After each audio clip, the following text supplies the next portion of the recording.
Welcome to the Parc des Princes in Paris, where tonight the eyes of Europe turn to the final act of Euro 1984. It's host France against the determined Spanish side. A battle of flair versus discipline, and history is on the line. For Michel Platini and this golden generation of French football, the dream is within reach. They have dazzled their way to the final with the most entertaining football the tournament has seen for a long time, and now they stand just 90 minutes away from their first major international title. Spain, meanwhile, have built their campaign on resilience and organization, upsetting the odds along the way. They have shown they can dig deep, and they'll need every ounce of that grit to silence the home Parisian crowd tonight. The stadium is buzzing, the atmosphere is electric, and we're moments away from kickoff. It's France, it's Spain, it's the European Championship final of 1984, and it's all to play for.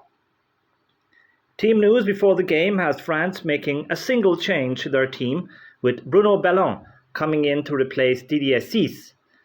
For Spain, Maceda and Gordia are suspended, so Urquea and Francisco are brought into the starting 11. And so we have kickoff. And in the first minute, France have the first shot on target. A cleverly worked free kick, halfway inside the Spanish half on the right side, is played to the edge of the box by Giresse to Bellon, who chests the ball down well and then lays it off to Giresse, who had continued his run forward to take on the ball and shoot centrally from about 23 yards out. But Arcanada is well positioned in the Spanish goal to save down to his right. France exerting pressure early on.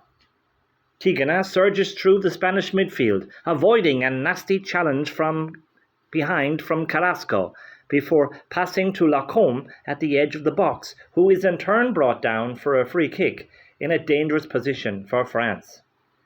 From the free kick, France win a corner which Spain clear, but the early intent from France is there for all to see. Shortly after, Spain have their first attack, and it's a good one. Gallego makes a strong run out of defence. The ball breaks to Carrasco on the right side, 10 yards outside the French penalty area. He holds the ball up, waiting for an overlapping run from Urquea, who takes on the ball and gets to the edge of the penalty area on the right side, about 5 yards from the byline. He sends in a dangerous cross into the 6-yard box, which Joel Batz, in the French goal, has to throw himself at, and Battiston instinctively tries to hook the dropping ball away. It comes to Victor Munoz just inside the penalty area on the left side, but his low drive is blocked by the advancing Battiston.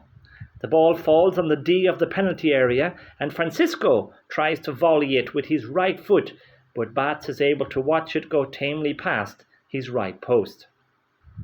A lively start then to this match, and positives from both teams as they wrestle for early impetus.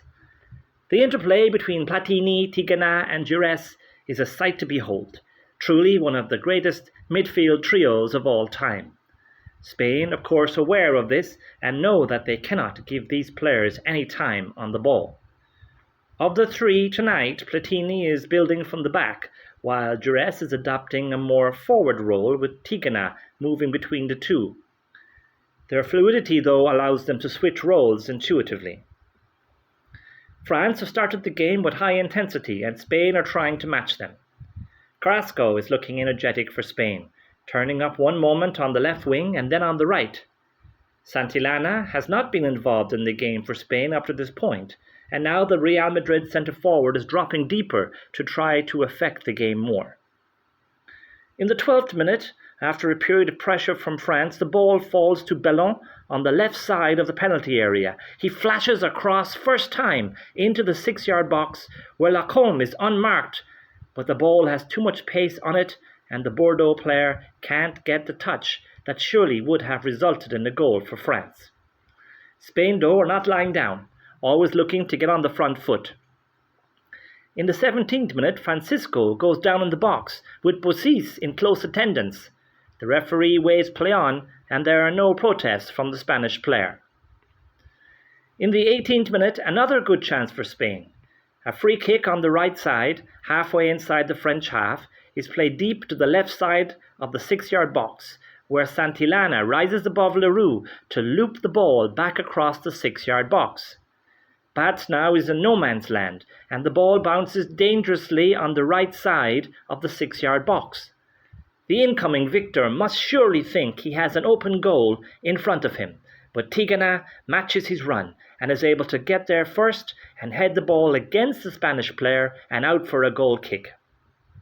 Great covering by Tigana there, or surely that would have been a goal to Spain, and they are the ones pressing now. Gallego is an accomplished centre-half for Spain, so assured on the ball and able to read the game so well.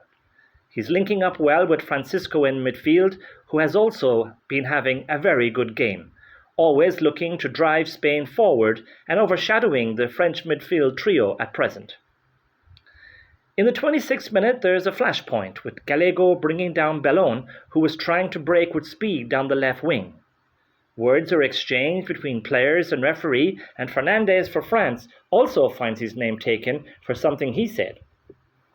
That exchange has definitely roused the French crowd, eager to boo Spanish players now whenever they're on the ball. In the 29th minute, another booking, this time for Carrasco, who looks to take retribution against Fernandez with a lunging tackle coming in from the side. Julio Alberto is lucky to escape a yellow himself, kicking the loose ball against the prone Fernandez. Things heating up here in Paris. There definitely is needle out there now.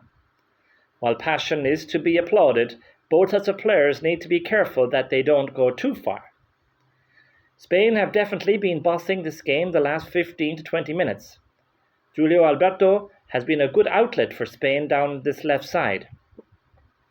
In the 31st minute, Alberto wins a corner. It's taken by Carrasco on the left side, outswinging and with a good pace as the ball comes to the centre of the goal, about 8 yards out. It flies over French defenders' heads, and Santillana times his jump perfectly and makes good contact. Bats is flat-footed and beaten. The ball is destined for the left side of the goal, but Battiston is on the post and gets a vital head to the ball to clear it. It falls to Senor at the edge of the box, and his half volley goes over the bar, to the relief of France.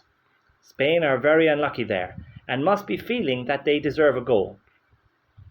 For France, Tigana, Giresse, and especially Platini have not been able to get into the game as much as they would have hoped. Then, just as I say that, in the 32nd minute, Tigana goes on a mazy dribble to the edge of the Spanish box, but his shot is tame and wide of Arcanana's post. Then, on 33 minutes, a beautiful move from Spain, and they should be ahead. It comes from a long punt downfield by Arcanada. Santillana does well to let the ball bounce and turns Leroux halfway inside the French half. The ball runs to Carrasco on the left wing, level with the edge of the French penalty area. He draws Leroux into a challenge and skips past him with ease, and from the byline, he plays the ball back to Santillana near the left corner of the penalty box, who does beautifully to roll the ball with the outside of his left boot, completely deceiving Bossis.